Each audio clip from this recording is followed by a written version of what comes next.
मेरे दोस्तों, आज हम आपको एक मुसलमान लड़की के बारे में बताने जा रहे हैं कि जब वो तालाब में नहा रही थी तो बहुत से गैर मुस्लिम वहाँ इकट्ठा होकर उससे बाहर निकलने का बोलने लगे और उसे बाहर निकालने की कोशिश करने लगे। लेकिन उसके बाद कुछ ऐसा हुआ कि सब के सब मुसलमान हो गए। तो दोस्तों, ऐसा क्या हुआ था आगे हम आपको वीडियो में बताएंगे। लेकिन अगर आपने उससे पहले इस वीडियो को लाइक नहीं किया दोस्तों, तो लाइक कर दीजिएगा और साथ में अपने करीबी दोस्तों में शेयर भी कर लीजिएगा ताकि और भी लोगों तक ये वीडियो पहुंच सके। और अगर आप हमारे चैनल पर पहली बार आए हैं तो हमारे इस चैनल को सब्सक्राइब करके बेल आइकन ज़रूर दबाइएगा। तो चलिए दोस्तों, बिना किसी देरी के वीडियो की शुरुआत करते हैं। दोस्तों, कई साल पहले की बात है। एक राजा अपने सिपाहियों के साथ कहीं जा रहा था। वो राजा मुसलमान नहीं था। उस वक्त बहुत गर्मी थी और गर्मी की वजह से उसे नहाने की हाजत महसूस हुई। तो वो करीब ही तालाब पर नहाने पहुंच गया। वहां जाकर क्या देखता है कि तालाब में पहले से ही कुछ लड़कियां नहा रही थीं, क्योंकि वो तालाब लड़कियों के नहाने के लिए था। लड़कियों ने जब राजा को तालाब के पास आते हुए देखा तो फौरन ही तालाब से निकल आई। लेकिन एक लड़की तालाब में बैठी रही। राजा ने उस लड़की से पूछा, तुम क्यों नहीं निकली? लड़की ने घबराते हुए कहा कि ये जगह लड़कियों के नहाने की है और अभी इस वक्त मेरा लिबास ऐसा नहीं कि मैं किसी गैर मर्द के सामने जाऊं। लड़की के मुंह से ये बात सुनकर राजा की शैतानी हवस जाग उठी और उसने कहा कि मैं राजा होने के नाते तुम्हें हुक्म देता हूं कि तुम ऐसे ही तालाब से बाहर आ जाओ। मैं तुम्हें देखना चाहता हूँ। लड़की राजा का हुक्म सुनकर परेशान हो गई और बोली, रहम करें, मैं मुसलमान हूँ, मेरे मज़हब में पर्दा है, आपको खुदा का वास्ता यहाँ से चले जाएं। ये जगह लड़कियों के नहाने की है, इसलिए मैं यहाँ नहाने आ गई, वरना नहीं आती। राजा ने गौर किया कि वो जो लड़की तालाब में है वो इन सब लड़कियों में सबसे ज़्यादा खूबसूरत है। उसने कहा, तुम अभी मेरे सामने बाहर आ जाओ। अगर तुम मुझे पसंद आ गई तो मैं तुम्हें महल ले चलूँगा और अपनी कनीज बनाऊँगा। लड़की ने देखा कि राजा किसी सूरत जान छोड़ने को तैयार नहीं है, तो चालाकी से काम लेना चाहिए और अपनी इज्जत बचानी चाहिए। लड़की ने राजा से कहा, मैं बाहर तो आ जाऊं, लेकिन यहाँ पर मेरी सहेलियाँ भी हैं और आपके सिपाही भी मुझे इसी हालत में देख लेंगे तो मैं राजा के लायक नहीं रहूँगी। अगर आप मुझे जाने दें तो मैं कल आपके दरबार में हाजिर हो जाऊँगी। लड़की की बात राजा के दिल को लगी और वो सिपाहियों को लेकर वहाँ से चला गया। अगले दिन राजा बेताबी से उसका इंतज़ार करता रहा, लेकिन वो लड़की दरबार में ना आई।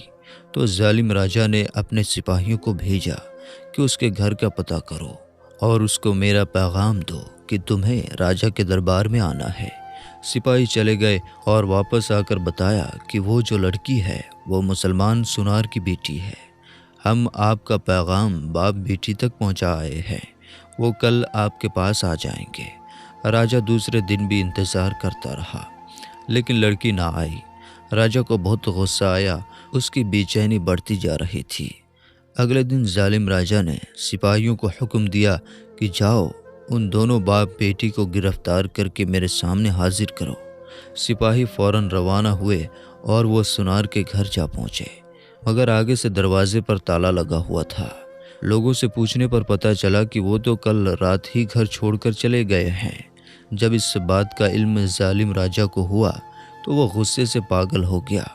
उसने सिपाहियों को हर जगह दौड़ाया, मगर उस लड़की और उसके बाप का कुछ पता ना चल सका। फिर उसने सल्तनत में ऐलान करवा दिया कि जो कोई उस सुनार और उसकी बेटी का पता बताएगा उसे 1 किलो सोना इनाम दिया जाएगा। लेकिन फिर भी कुछ हासिल ना हुआ। लड़की का कोई पता नहीं चल सका तो उसने अपने साथ वाले इलाके के राजाओं को ख़त लिखा और उस लड़की और उसके बाप को ढूंढने की दरख्वास्त करके मदद मांगी। लेकिन वहाँ भी कुछ पता ना चल सका। ऐसा लगता था कि उस लड़की को या तो ज़मीन निगल गई या आसमान खा गया। एक रात वो जालिम राजा सोया हुआ था तो उसको एक ख्वाब आया जिसमें दरिया के किनारे एक झोपड़ी नज़र आई। राजा झोपड़ी को देखकर हैरान होता है कि ये इस वीराने में किसकी झोपड़ी है।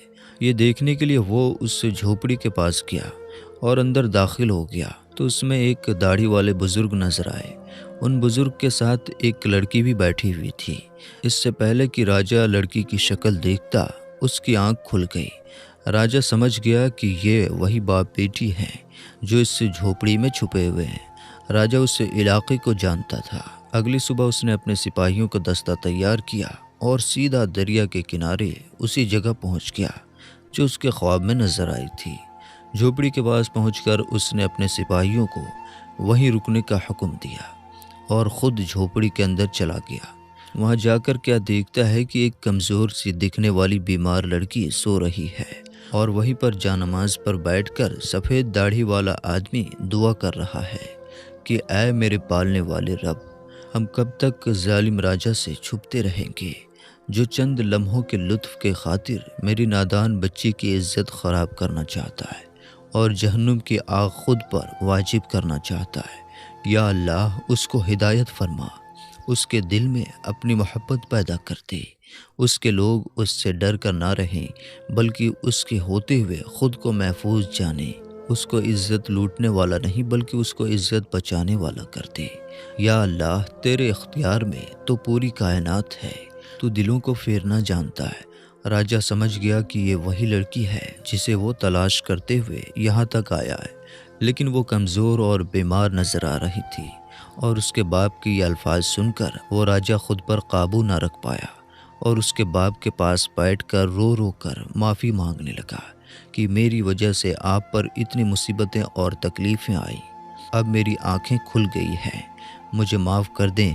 फिर बादशाह ने उन दोनों को पूरे एजाज़ व इज़्ज़त के साथ महल में बुलाया और लड़की के बाप से कहा कि मैं ये ऐलान करता हूँ कि मैं अल्लाह और उसके रसूल पर ईमान लाया और मुसलमान हुआ, और अब अगर आप इजाज़त दें तो मैं आपकी बेटी से निकाह करके इसे अपनी बीवी बनाना चाहता हूँ।